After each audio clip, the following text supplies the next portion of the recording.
యామిమాం పుష్పితాం వాచం ప్రవదంత్య విపస్సితః వేదవాదరతాః పార్థ నాన్యదస్तीति వాదినః కామాత్మానః స్వర్గపరా జన్మకర్మఫలప్రదాం క్రియావిశేష బహుళాం భోగైశ్వర్యగతిం ప్రతి భోగైశ్వర్య ప్రసక్తానాం తయాపహృతచేతసాం వ్యవసాయాత్మికా బుద్ధి సమాధౌ న విధీయతే.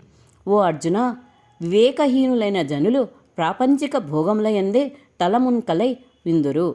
వారు కర్మఫలములను ప్రశంసించుచు వేద వాక్యముల యొక్క బాహ్యార్థముల యందే ప్రీతి వహింతురు. వాటి అంతరార్థముల జోలికే పోరు. స్వర్గమునకు మించిన ఏదియునూ లేదనియు అదియే పరమ ప్రాప్యమనియు వారు భావింతురు. క్షణికములైన ప్రాపంచిక భోగైశ్వర్యముల యందలి ఆసక్తితో వివిధ సకామ కర్మలను ప్రోత్సహించుచు ప్రీతిని గూర్చు ఇచ్చకపు పలుకులు పలికెదరు.